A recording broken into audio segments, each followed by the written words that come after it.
खुदावंद मसीह यीशु में मेरे अजीजों, मैं प्रभु यीशु मसीह के जिंदा मुबारक नाम में आपको सलाम अर्ज करता हूं, आपको वेलकम कहता हूं इस इबादत में, इस संगति में तशरीफ आवरी के लिए।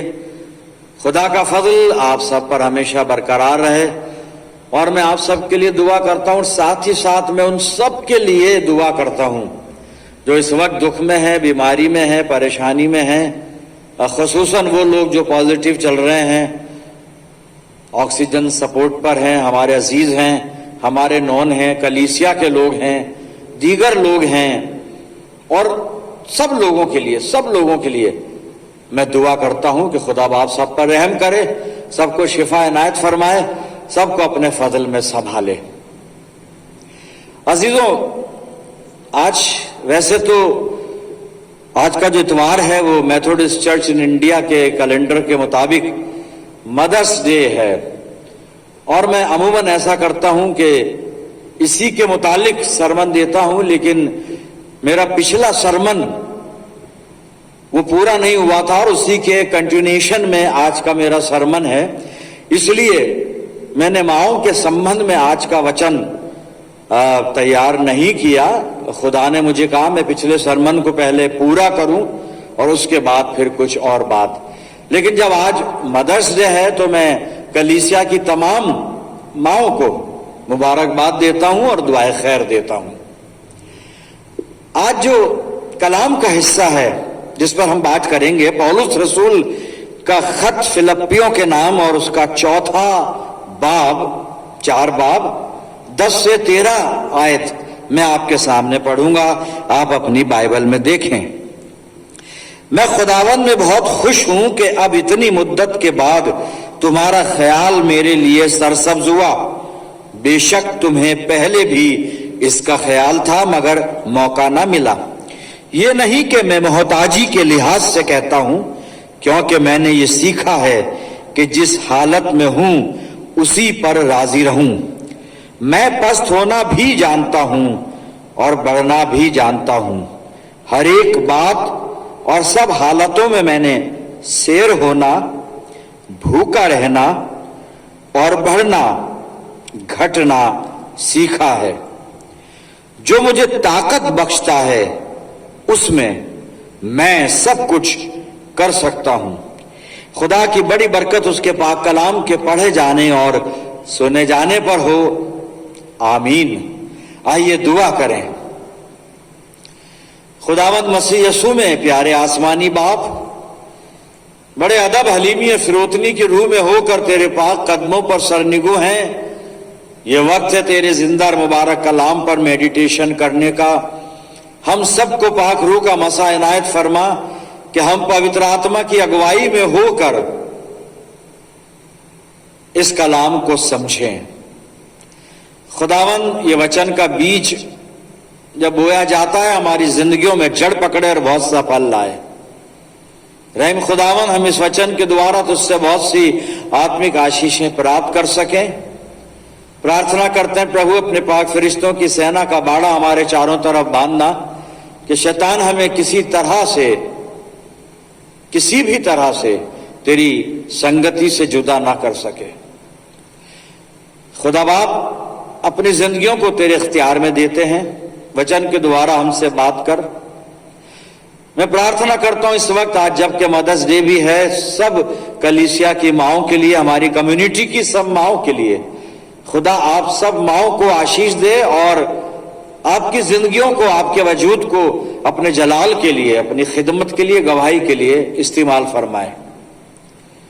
प्यारे बाप आसमानी, हर तरह से अपने आप को तेरे कदमों में रख देते हैं और ये दुआ तेरे प्यारे इकलौते बेटे अपने नजात दहिंदा खुदावंद यीशु मसीह के जिंदा और मुबारक नाम के वसीले से मांगते हैं, सुन और कबूल कर ले, आमीन। अजीज, एक बार फिर परमेश्वर का धन्यवाद करते हैं और मैं उस आयत की तरफ आपके ध्यान को ले जाना चाहता हूं जिस पर मैं आपके साथ बातचीत करना चाहता हूं। ये आयत नहीं है, आपने पहले भी सुनी और मैंने पिछले सरमन में इसी आयत पर अपना सरमन कंक्लूड कर दिया था, वहां रोका था। और ये आयत है फिलिप्पियों 4 13 पद मैं पढ़ता हूं, आप अपनी बाइबल में देख सकते हैं। यहां पे लिखा है, पौलुस फरमाता है, जो मुझे ताकत बख्शता है उसमें मैं सब कुछ कर सकता हूं। पिछला सरमन जो था उसको मैंने इसी आयत के साथ कंक्लूड करके और फिर एक असाइनमेंट हम सब के लिए वचन में से लिया था, इब्रानियों 12 और पहला दूसरा पद, और विशेष तौर से दूसरा पद था वो कि विश्वास के कर्ता और सिद्ध करने वाले यीशु की ओर ताकते रहें। ये पिछले सरमन की मैं बात कर रहा हूं, पर आज जो हम फोकस करेंगे वो ये आयत है, फिलिप्पियों 4:13 आयत, जहां पे पौलुस कहता है, जो मुझे ताकत बख्शता है उसमें मैं सब कुछ कर सकता हूं। I can do all things through Christ who strengthens me। अजीजों, पौलुस ने तकरीबन 61 ईस्वी में रोम की जेल में से ये खत लिखा फिलिप्पुस नगर की मंडली को, फिलिप्पियों की कलीसिया को, और बहुत सारी बातें हैं। और इस खत का जो थीम है वो है मसीह हमारा आनंद, क्राइस्ट इज आवर जॉय या क्राइस्ट आवर जॉय। 13वें पद में पौलुस ने जो बात कही और मैंने जो रिपीट किया कि जो मुझे ताकत बख्शता है उसमें मैं सब कुछ कर सकता हूं। पौलुस ने इतना बड़ा जो चैलेंज किया है, ये हुनर पौलुस की जिंदगी में कहां से आया, ये खूबी पौलुस की जिंदगी में कहां से आई, ये ताकत पौलुस की जिंदगी में कहां से आई। मेरे अजीजों, मेरे प्रियजनों, ये हुनर, ये खूबी, ये ताकत पौलुस की जिंदगी में जो आई है वो इसलिए आई है कि वो खुदावंद मसीह यीशु पर पूरा पूरा पूरा विश्वास रखता है। और खुदावंद मसीह यीशु पर इतना मजबूत और इतना पूरा, इतना कामिल ईमान रखने के बाइस पौलुस को ये हुनर मिला, ये खूबी मिली, ये ताकत मिली कि वो चैलेंज करता है कि जो मुझे ताकत बख्शता है, यानी खुदावंद मसीह यीशु जो मुझे ताकत बख्शता है उसमें मैं सब कुछ कर सकता हूं। इंग्लिश वर्जन में बड़ा खूबसूरत इसको एक्सप्लेन किया है, इसमें इजाफा किया है, I can do all things through Christ who strengthens me. तो ये जो दावा है पौलुस का, ये हुनर, ये खूबी, ये ताकत जो पौलुस में आई है, ये इस वजह से आई है कि वो खुदावंद मसीह यीशु पर विश्वास रखता है। मेरे अजीजों, और मैं जो पिछले इतवार बात कर रहा था कि प्रेजेंट सिचुएशन में, अब बार बार उसको नहीं दोहराऊंगा कि सिचुएशन क्या है, हम सब जान रहे हैं, उसको हम भोग रहे हैं, देख रहे हैं, एक्सपीरियंस कर रहे हैं। प्रेजेंट सिचुएशन में अक्सर होता है कि इस दौर में, इस वक्त में हम घबरा जाते हैं, टूट जाते हैं, डिप्रेशन में चले जाते हैं। और इन दिनों में अक्सर देखा जा रहा है कि हमारे कई बुजुर्ग जब वो बीमार हुए, उन्हें ये इन्फेक्शन लगा, वो घबरा गए, बीमार इतने नहीं थे, घबरा गए, टूट गए, डिप्रेशन में चले गए, और उसका नतीजा हम सब जानते हैं, दिल का दौरा पड़ा और दुनिया से रहलत कर गए। लेकिन मुझे और आपको इस प्रेजेंट सिचुएशन में अपने आप को संभालने की जरूरत है, और ये अपने आप को संभालना हम खुद से नहीं कर सकते। ये जिंदा मुबारक कलाम हमें गाइड करेगा, हमें रास्ता दिखाएगा। और ये पद जिस पर थोड़ी सी देर आज मनन करेंगे, हालांकि जैसा मैंने बताया था कि आज का संडे मदर्स डे संडे है, मदर्स संडे है, मैं बात करता माओ के मुतालिक वचन में से, लेकिन खुदा ने मुझे कहा नहीं, मुझे ये बात करनी है जो पद हमारे सामने है। पौलुस जो कह रहा है कि जो मुझे ताकत बख्शता है उसमें मैं सब कुछ कर सकता हूं। और इस सरमन माओं के लिए भी है, माएँ भी ये चैलेंज अपनी जिंदगी में खुदा से हासिल करके लेकर आगे बढ़ सकती हैं और कह सकती हैं कि जो मुझे ताकत देता है उसमें मैं सब कुछ कर सकती हूं। मां भी कर सकती है, बाप ही नहीं कर सकता, भाई नहीं कर सकता, हम नहीं कर सकता, याजक नहीं कर सकते, केवल विश्वासी जो है वो नहीं, माएँ भी कर सकती हैं। तो ये हम सब के लिए आज का पद है। पौलुस इसलिए कह रहा है ये बात ये दावा इसलिए कर रहा है कि अपने खुदावंद मसीह यीशु पर वो विश्वास रखता है। लेकिन कठिन परिस्थितियों में ऐसा होता है कि हम घबरा जाते हैं, टूट जाते हैं, डरते हैं, चिंता करते हैं। लेकिन हमें ऐसा नहीं करना चाहिए। और हम घबराते हैं, चिंता करते हैं, बावजूद इसके कि हमारा जो परमेश्वर है सचमुच, इसमें कोई शक नहीं कि सामर्थी परमेश्वर है, ताकत कुव्वत बख्शने वाला परमेश्वर है। क्यों? क्योंकि जिंदा खुदा है और सच्चा खुदा है। लेकिन इसके बावजूद भी हम घबरा जाते हैं। लेकिन नहीं मेरे अजीजों, कुछ कलाम आज हमसे बातचीत करेगा और हम जरूर, हमारा ईमान भी बढ़ेगा, हौसला बढ़ेगा और हिम्मत बढ़ेगी। तो पौलुस साहब, आपने दावा किया कि जो मुझे ताकत बख्शता है उसमें मैं सब कुछ कर सकता हूं। बिल्कुल आप कर सकते हैं, क्योंकि पौलुस का ईमान अपने खुदा पर है और किसी भी परिस्थिति में वो चिंता नहीं करता, क्योंकि पौलुस ईमान रखता है खुदा की कुव्वत पर, उसकी कुदरत पर, उसके अजायब मिरेकल पर कि खुदा कुछ भी कर सकता है। एक इलस्ट्रेशन बाइबल में से आइए अब सामने रख लेते हैं और बात समझ में आ जाएगी। निर्गमन की पुस्तक और इसका 4 अध्याय आप खोल लीजिए और मैं थोड़ा सा बैकग्राउंड बता रहा हूं आपको।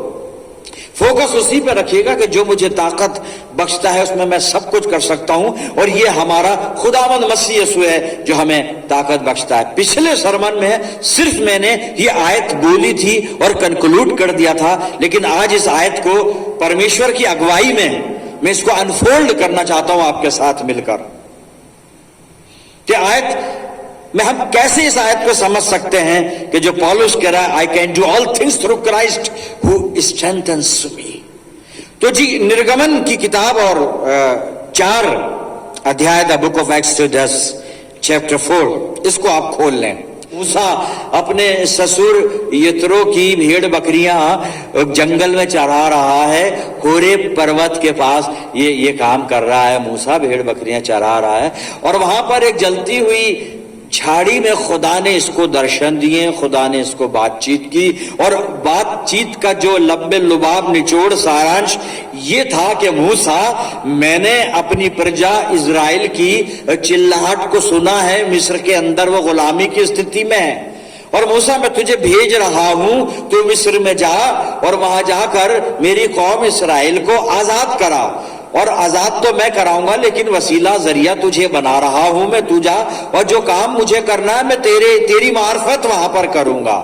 और खुदा ने उसको सब बताया कि वो फिरौन जो है आसानी से नहीं जाने देगा इसराइलियों को, मुझे वहां पे कुछ मौजज़े दिखाने पड़ेंगे और मैं मौजज़े दिखाऊंगा तब भी वो नहीं जाने देगा, ढीठ हो जाएगा। लेकिन आखिर में जब मैं उसके पैलोठों को, उसकी कौम के पैलोठों को, मिस्रियों के पैलोठों को, जब मैं इन्हें कत्ल करूंगा, इन्हें मारूंगा, उसके बाद वो जाने देंगे। और हम जानते हैं फिर ऐसा ही हुआ था। लेकिन यहां पर सिर्फ हम उस आयत को समझना चाह रहे हैं जो पौलुस कह रहा है कि जो मुझे ताकत बख्शता है उसमें मैं सब कुछ कर सकता हूं। तो यहां पर हम थोड़ा मूसा से कुछ सीखेंगे और वो बात फिर समझ में आएगी हमारे। तो साहब, मूसा ने खुदा से बातचीत की। खुदा ने कहा भाई तू जा मिस्र में। लेकिन खुदा की बात सुनने के बाद मूसा कह रहा है, खुदा मैं जाऊंगा, मिस्र में जाऊंगा, इस्राएलियों से बात करूंगा कि भाई मुझे खुदा ने भेजा है। अब वो कैसे यकीन करेंगे कि मैं सच कह रहा हूं, मुझे खुदा ने भेजा है? मेरी बात वो कैसे माने? फिर पूछेंगे भी कौन सा खुदा है, उस खुदा का नाम बता। तो वहां पर खुदा ने मूसा से कहा, तो जाकर उनसे कहना कि तुम्हारे बाप दादाओं के खुदा ने, अब्राहम के खुदा ने, इसहाक के खुदा ने, याकूब के खुदा ने मुझे तुम्हारे पास भेजा है, ये कहना उनको। अब मूसा कहता नहीं, वो नाम पूछेंगे कि उस खुदा का नाम तो होगा, नाम बता। तो खुदा कहता उनको कहना कि मेरा नाम बच्चो, मैं हूं वो हूं, यही मेरा नाम है, मैं जो हूं सो हूं। तो जाकर कहना कि वो जो है, जो सो है, वो कहता है कि मैं जो हूं सो हूं, उसने मुझे तुम्हारे पास भेजा है।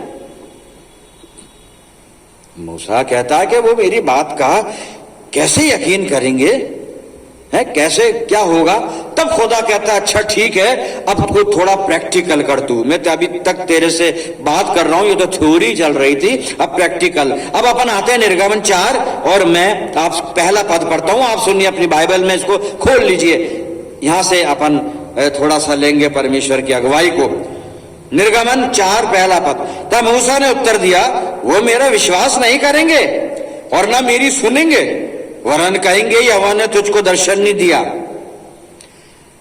अभी हकीकत क्या है? मूसा कह रहा है इस्राएली मेरा विश्वास नहीं करेंगे।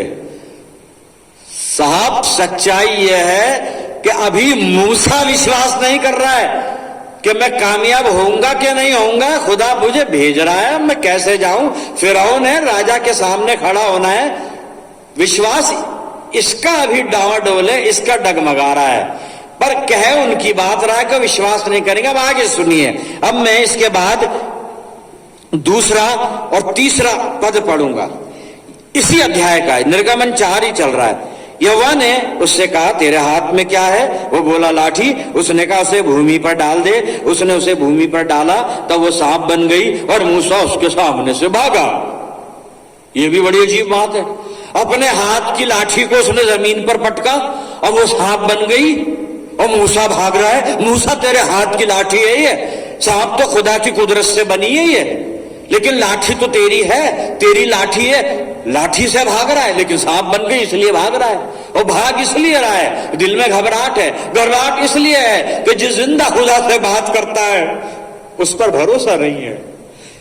अपनी जिंदगी को हम यहां से बस अब टटोलना शुरू कर दें, इसे भी ले लें, मूसा को भी, अपने जीवन को भी। हमें मालूम है हमारा परमेश्वर जिंदा परमेश्वर, सामर्थी परमेश्वर, मिरेकल करने वाला परमेश्वर, मौजों का करने वाला खुदा, फिर भी ऐसी चीज से डरते हैं जिससे डरना नहीं। मूसा तेरे हाथ की लाठी उसी से भाग रहा है, तो मूसा से पूछो तो कहेगा भाई साहब सांप बन गई है, अभी लाठी नहीं सांप बन गई। अरे तो इसको सांप बनाया किसने? तेरे खुदा ने ना, तो तेरा खुदा हिफाजत करेगा। बात यह है कि जो तेरा खुदा है उस खुदा को तो अपना खुदा मान ले। बस हमारी कमजोरी यह है कि हम अपने खुदा को अपना खुदा नहीं मानते, वह खुदा ही मानते, अपना नहीं मानते। जब अपना कर लेंगे ना, उसको अपने दिल में बसा लेंगे, अपनी प्रॉपर्टी उसको बना लेंगे, अपना जाती खुदा, व्यक्तिगत परमेश्वर अपने आपके जीवन में काम करेगा मेरे अजीजों, आपकी जिंदगी में उसकी सामर्थ काम करेगी। खैर मूसा लाठी से भागा। आगे लिखा है, मैं 3 पद आपके सामने, अब चौथा और 5वां पद पढ़ता हूं। तब यहोवा ने मूसा से कहा हाथ बढ़ाकर उसकी पूंछ पकड़ ले, ताकि वो लोग विश्वास करें कि तुम्हारे पितरों के परमेश्वर अर्थात अब्राहम के परमेश्वर, इसहाक के परमेश्वर और याकूब के परमेश्वर यहोवा ने तुझको दर्शन दिया है। तब उसने हाथ बढ़ाकर उसको पकड़ा, तब उसके हाथ में फिर लाठी बन गई। ये पहला मौजज़ा है। उसके बाद फिर निर्गमन 4 और 6 और 7 पद, 6 पद और 7 पद में यहां पे लिखा है, फिर यहोवा ने उससे कहा, मूसा से कहा, अपना हाथ छाती पर रखकर ढांप। अतः उसने अपना हाथ छाती पर रखकर ढांप लिया। फिर जब उसे निकाला तब क्या देखा कि उसका हाथ कोढ़ के कारण हिम के समान श्वेत हो गया। तब उसने कहा अपना हाथ छाती पर फिर रख। खुदा ने फिर कहा कि अब अपना हाथ दोबारा, अब जो हाथ कोढ़ से भर गया है ना, हाथ में कोढ़ हो गया है, अभी तक ठीक था। खुदा ने कहा ढांप, उसने ढाक लिया छाती पर रख के। मूसा ने देखा हाथ में कोढ़ हो गया, खुदा ने कहा इसको दोबारा ढांप। 7वां पद, तब उसने कहा अपना हाथ छाती पर फिर रखकर ढांप। उसने अपना हाथ छाती पर रखकर ढांप लिया और उसने उसको छाती पर से निकाला। क्या देखता है कि वो फिर सारी देह के समान हो गया। तब यहोवा ने कहा, अभी 8वां पद हम बाद में पढ़ेंगे, लेकिन मैं यहीं तक अभी रुक रहा हूं, समझाऊं जरा इसको। ये दूसरा मौजज़ा है। पहला उसके हाथ की लाठी सांप बनी, सांप से फिर लाठी बनी, और खुदा ने कहा अपना हाथ छाती के ऊपर रख और ढांप ले कपड़े में। उसने ढांप लिया, देखा तो हाथ में कोढ़ हो गया। 1 मिनट पहले कोढ़ नहीं था। मूसा की हालत क्या हुई यहां नहीं लिखी है, लेकिन चलिए आगे बढ़ते हैं। खुदा ने कहा उसको फिर ढांप हाथ को। उसने कोढ़ भरा हाथ फिर ढांपा और दोबारा देखा वो बिल्कुल ठीक हो गया, पूरी देह के समान नॉर्मल। इसके बाद खुदा ने कहा मैं जानता हूं, खुदा सबको जानता है कि वो ये 2 चिन्ह जो है ना, तू अगर उनको बताएगा ना कि मैंने दर्शन दिया तुझको, तब भी वो यकीन नहीं करेंगे। न फिरौन भी निकलेगा ना करेगा और ना वो करेंगे। तो अब तीसरा देख ले, निर्गमन 4 और 9 पद। मैं पढ़ रहा हूं, और यदि वो इन दोनों चिन्हों का विश्वास ना करें और तेरी बात को ना माने, तब तो नील नदी से कुछ जल लेकर सूखी भूमि पर डालना, और वो जो जल तू नदी से निकालेगा वो सूखी भूमि पर लहू बन जाएगा। दो मौजज़े दिखा दिए कि मूसा ये कुदरत मेरी है, लेकिन मैं अपनी कुदरत तेरे अंदर डाल रहा हूं, और जब तू वहां जाके नील नदी का लहू पानी लेगा, उसमें से जल तू लेगा, और वो जल जब तू सूखी भूमि पर डालेगा तो वो जल जो है वो लहू बन जाएगा, खून बन जाएगा। अब मूसा इतना देखने के बाद भी घबरा रहा है। अभी मूसा बहाना, अब इतनी बात हो गई ना, खुदा ने सारे इसके रास्ते हमवार कर दिए, अब बहाना बना रहा है। अब ये बड़ा बहाना, ऐसे बहाने हम भी बनाते हैं। अब बहाना क्या बना, सुनिए। बात यह है कि जाना नहीं है। जाना क्यों नहीं है? मूसा साहब घबरा रहे हैं। घबरा क्यों रहे हैं? क्योंकि उस खुदा पे यकीन नहीं है जो सब कुछ कर सकता है। वो यकीन नहीं है जो पौलुस के पास है कि जो मुझे सामर्थ देता है उसमें मैं सब कुछ कर सकता हूं। वो ईमान नहीं है, वो खूबी नहीं है, वो गुण अभी नहीं आया है। आएगा, अभी नहीं आया है। और अक्सर यही हमारे साथ होता है मेरे अजीजों, इसलिए हम घबरा जाते हैं। यही होता है। मूसा इतना होने पर भी अब एक नया बहाना सुनिए। निर्गमन 4:10-12। मूसा ने यहोवा से कहा, हे मेरे प्रभु, मैं बोलने में निपुण नहीं, ना तो पहले था और ना जब से तू अपने दास से बातें करना। मैं तो मुंह और जीभ का बद्दा हूं, हकलाता हूं, तुतलाता हूं, जो भी समझ ले हम उसको। 11वें पद में लिखा है, यहोवा ने उससे कहा, मनुष्य का मुंह किसने बनाया है? जो तुझसे बात कर रहा है उसने तेरा मुंह बनाया है। तुझे इसकी क्या फिक्र कि तू भद्दा है, तू तुतलाता है, तू हकलाता है और बोलने का भद्दा है? तुझे इसकी क्या? मुंह किसने बनाया? 11वां पद, यहोवा ने उससे कहा, मनुष्य का मुंह किसने बनाया है? और मनुष्य को गूंगा या बहरा, देखने वाला अंधा, मुझ यहोवा को छोड़ कौन बनाता है? अब जा, मैं तेरे मुख के संग होकर जो तुझे कहना होगा वो तुझे सिखलाता जाऊंगा। मूसा ने कहा 13वें पद में, 13वां पद भी पढ़ दूं, हे प्रभु, कृपया किसी और को तू भेज दे, और को भेज दे। और यहां पे लिखा है, यहोवा का क्रोध मूसा पर भड़का और उसने कहा, मैं तेरे भाई हारून को तेरे साथ भेजूंगा और वो बात करेगा, वो बोलेगा, लेकिन मैं अपनी सामर्थ तेरे द्वारा सामर्थ के कार्य करवाऊंगा, वगैरह वगैरह बहुत सारी। और फिर मूसा हारून के साथ गया है और मिस्र में पहुंचा है और वहां पर विपत्तियां आई हैं, बहुत सारी बातें। और कुल मिलाकर यह है कि मूसा और हारून इस्राएलियों को वहां से मुक्त करके, आजाद करके वहां से निकाल कर ले आए मेरे प्रियजनों। लेकिन यहां पे हमारे समझ में क्या आया? समझ में यह आया कि जब हम परमेश्वर की मर्जी पर चलते हैं तो खुदा हमारे साथ रहता है, उसकी सामर्थ हमारे साथ रहती है, परमेश्वर की उपस्थिति हमारे जीवन में बनी रहती है। और तब जाकर वो ईमान पैदा होता है, क्योंकि खुदा उस वक्त हमें संभालता है, खुदा हमें गाइड करता है, हमारी रहनुमाई फरमाता है, हर तरह हमें सुरक्षित रखता है, और वो ईमान पैदा होता है। तब हम पौलुस की तरह कह पाते हैं कि जो मुझे ताकत बख्शता है उसमें मैं सब कुछ कर सकता हूं। आई can do all things through Christ who strengthens me। मेरे अजीजों, क्या इस ईमान के साथ आज प्रेजेंट सिचुएशन में हम जिंदा हैं? क्या हम जीवित हैं?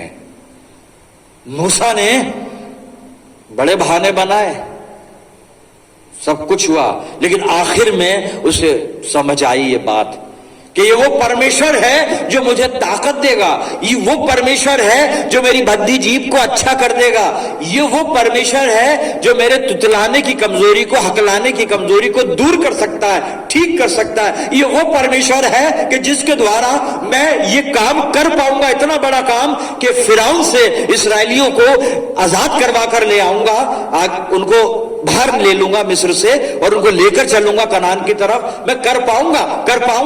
लेकिन ये ईमान उसमें पैदा कब हुआ? जब खुदा ने उसको इतना सिखाया, इतने तजुर्बे कराए मेरे अजीजों, इतने मिरेकल उसके सामने दिखाए, हर तरह से उसको एजुकेट किया। परमेश्वर मुझे और आपको भी एजुकेट करेगा। खुदा अपनी सामर्थ हमारे जीवन में भी दर्शाएगा मेरे अजीजों। हमारी जिंदगियों में वो मिरेकल करेगा, क्योंकि उसने किए हैं आश्चर्य कर्म किए हैं हमारे जीवन में। केवल हमको अपने विश्वास को जिंदा करना होगा और अपने परमेश्वर की सामर्थ पर भरोसा रखना होगा मेरे प्रियजनों, और उसकी मर्जी पर चलना होगा। पौलुस कुछ लिख रहा है। कुरिन्थियों की पहली पत्री को निकालें और 10 अध्याय और 13 पद। पहला कुरिन्थियों 10-13 पद। तुम किसी ऐसी परीक्षा में नहीं पड़े जो मनुष्य के सहने से बाहर है। परमेश्वर सच्चा है और वो तुम्हें सामर्थ्य से बाहर परीक्षा में ना पड़ने देगा, वरन परीक्षा के साथ निकास भी करेगा कि तुम सह सको। उसकी वफादारी पर भरोसा रखना है, उसकी मोहब्बत पर भरोसा रखना है मेरे अजीजों। यही नहीं करते हम, बस यही करना है हमें। उसकी वफादारी पर भरोसा करें, उसकी मोहब्बत पर भरोसा करें, उसकी सामर्थ पर भरोसा करें, उसकी सामर्थ पर भरोसा करें। अब करना क्या है? आखिरी हवाला 2 कुरिन्थियों 12 अध्याय मेरे प्रियजनों, 7 और 9 पद सुनिएगा। 2 कुरिन्थियों 12:7 से 9 पद। इसलिए कि मैं प्रकाशनों की बहुतायत से फूल ना जाऊं, मेरे शरीर में एक कांटा चुभाया गया, अर्थात शैतान का एक दूत कि मुझे घूंसे मारे ताकि मैं फूल ना जाऊं।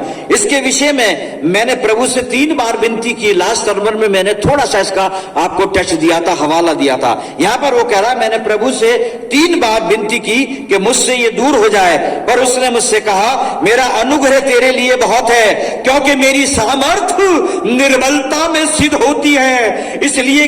इसलिए पौलुस कहता है खुदा ने उससे कहा कि मेरी सामर्थ निर्बलता में सिद्ध होती है, इसलिए मैं बड़े आनंद से अपनी निर्बलताओं पर घमंड करूंगा कि मसीह की सामर्थ मुझ पर छाया करती रहे।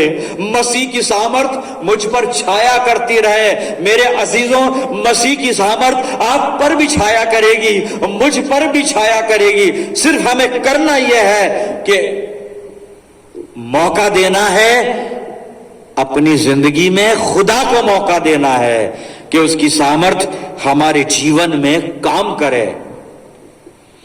हम परमेश्वर की सामर्थ को अवसर दें कि उसकी सामर्थ, उसकी कुदरत, उसकी ताकत हमारी जिंदगी में काम करे, हमारे जीवन में काम करे। और जब हम इस तजुर्बे से गुजरेंगे तो ये आवाज हमारे मुंह से भी आएगी, जो पौलुस के मुंह से आ रही है, जो पौलुस के दिल की गहराई से आ रही है। I can do all things through Christ who strengthens me. जो मुझे ताकत बख्शता है मेरा प्रभु यीशु मसीह, उसमें मैं सब कुछ कर सकता हूं। जो हमें ताकत देता है हमारा प्रभु यीशु मसीह, उसमें हम सब कुछ कर सकते हैं मेरे प्रियजनों, हम सब कुछ कर सकते हैं। हम खुदा बाप से दुआ करें कि प्रभु ये ईमान, ये खूबी हमारे अंदर भी भर दे, ये ताकत हमें भी दे दे, हमें भी दे दे कि तेरी सामर्थ हम पर छाया करती रहे। आइए अपनी जिंदगियों को हम अपने परमेश्वर के पास लेकर चलें, प्रार्थना करें। खुदावन हमारे प्यारे आसमानी बाप, तेरा धन्यवाद करते हैं जीवित वचन के लिए, जो हमसे बात करता है, जो हमें तेरी पहचान और तेरी मोहब्बत में और आगे बढ़ाता है, हमें मैच्योर करता है पिता परमेश्वर। परम पिता परमेश्वर, हमारे ईमान को मजबूत कर कि हम अपनी जिंदगियों को इस तरह से तेरे इख्तियार में सौंप दें पिता परमेश्वर कि तेरी सामर्थ हमारी जिंदगियों पर छाया करे। खुदावन, हम हर तरह से अपना जीवन तुझे देते हैं। अपनी सामर्थ को पिता परमेश्वर तो हमारी जिंदगियों में काम करने दे खुदा बाप, ताकि हम अपने लिए और बहुत से लोगों के लिए आशीष का कारण बन जाएं। परम पिता परमेश्वर, हमारे ईमानों को मजबूत रखना, हमारे विश्वास की रखवाली करना। दुआ करता हूं जितने मेरे साथ जुड़े में इस प्रार्थना में, इन सब अजीजों पर तेरी शफकत, रहमत और बरकत का साया हमेशा बना रहे। आसमानी बाप, हम सब मिलकर दुआ करते हैं अपनी कलीसियाओं के लिए, अपनी पूरी कम्युनिटी के लिए खुदावंद। आज हमारी कलीसियाओं में, हमारी कम्युनिटी में बहुत से लोग खुदावंद कोरोना पॉजिटिव हैं, बहुत से लोग ऑक्सीजन सपोर्ट पर हैं खुदावंद। मसीह यीशु नासरी के नाम में अपने बंदों पर रहम कर इन्हें शिफा इनायत फरमा खुदा बाप। हम अपनों के अलावा पूरे अपने देश के लिए दुआ करते हैं, अपने अपने शहरों के लिए दुआ करते हैं, कुल जहान के लिए दुआ करते हैं प्रभु कि ये कोरोना का सेकंड स्ट्रेन खुदावन मसीह यीशु के नाम से बेअसर होके खत्म हो जाए। प्रभु जी हमारे विश्वास संभाल के रखना पिता परमेश्वर। हम अपने आप को तेरे कदमों पे रखते हैं खुदा बाप, अपनी जिंदगियां तेरे हवाले करते हैं और ये दुआ बड़े ईमान के साथ, बड़ी दीनता के साथ तेरे प्यारे इकलौते बेटे अपने उद्धार करता प्रभु यीशु मसीह के जिंदा और मुबारक नाम के वसीले से मांगते हैं, सुन और कबूल कर ले, आमीन।